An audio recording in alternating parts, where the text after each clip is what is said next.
Back during my time in the seminary, I got to become pretty good friends with a good number of the Franciscan friars of the Renewals, and kind of more commonly known as, I guess, the CFRs. And these guys are like a reform of the Capuchin branch of the Franciscans, but they really like embrace poverty in a really stark and radical way.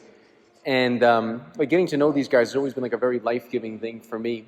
And a couple of my very good friends who are CFRs there, I try to see them, like kind of quasi-regularly, maybe spend like a night or two with them in their friary. And like these guys, when you go to their friary, it's really super bare bones living. And I've gotten to stay in like one of the friars' rooms a couple of times. And the friars' rooms, it's like something like a mattress on the ground, no bed frame or anything else, like a single light bulb, not even with like a shade or anything else around it, little shoddy kind of wooden desk and chair and a closet.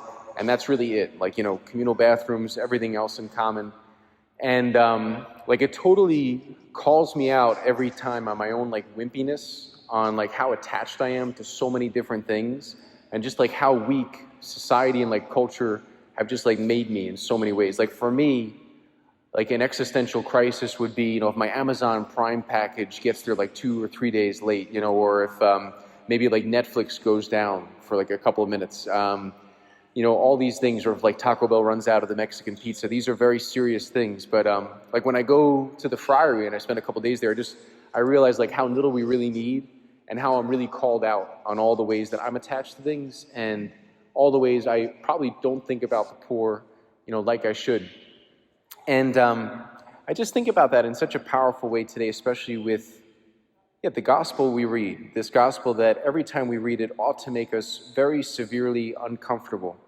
Lazarus and the rich man, Lazarus who when he dies goes to heaven, and the rich man does not, the rich man whose name we don't even know. And like throughout the gospels, we do read about this preferential sort of option for the poor, right? Jesus calls us out to the poor. He doesn't call us to be angry social justice warriors, to get outraged about the next thing, or to make like social work the primary operation of the church, but we're called to have a real concern for the poor. Cardinal Francis George, the late great Cardinal of Chicago, he was once giving a dinner address to a big group of wealthy folks who were out to donate money to the church for some sort of charitable cause. And he said something like this. He said, "The poor need you to stay out of poverty, and you need the poor to stay out of hell." Pretty strong words to a group of people you're trying to ask for money for. The poor need you to stay out of poverty, and you need the poor to stay out of hell. Like Jesus in Matthew 25, when he says to us through the gospel, "Whatever you've done to the least of my brethren, you did it to me." Mother Teresa used to call that her 5-finger gospel. You did it to me. How we treat the poor in a very real way is an extension of our love for Jesus.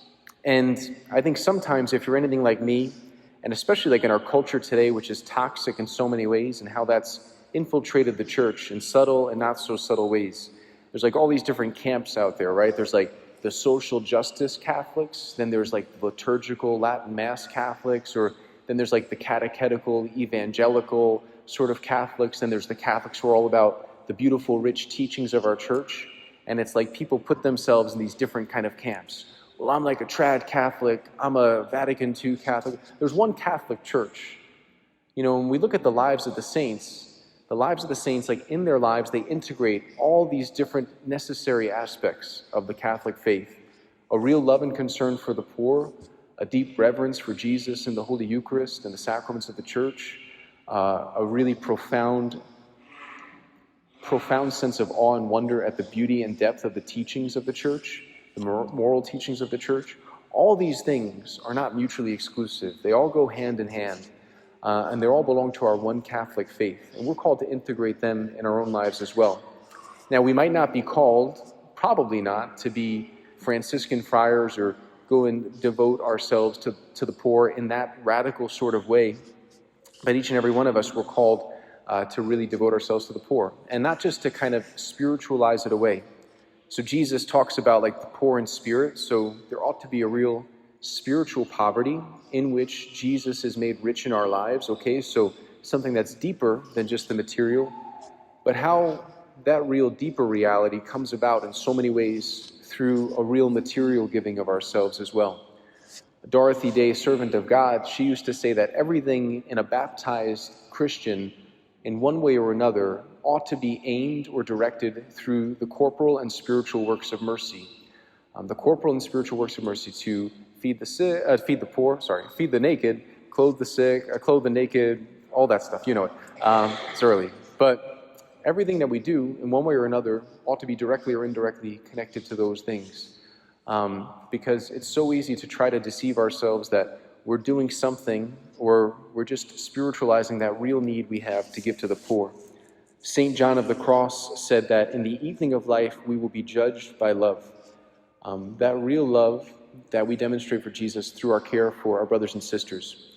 So we pray for that grace that, like the CFRs there and these radical Christian witnesses who, through poverty, chastity, and obedience, really challenge us to acknowledge like the real existential poverty out there. Through being challenged by Jesus' poverty, Jesus who comes to us as one who is poor, despising not even death on a cross, Jesus who empties himself for our sake. That by us meeting the poor, treating them like human beings, and giving of ourselves in the most prudent and really life-giving ways, that we can grow in our love for Jesus, that through our love for the poor, we may save our souls and give witness to a world that often treats people just like objects and a means to an end. So we pray for that grace through our growing in love for Jesus, who comes to us today, body, blood, soul, and divinity in Holy Communion, that we may grow in our love for him and for one another.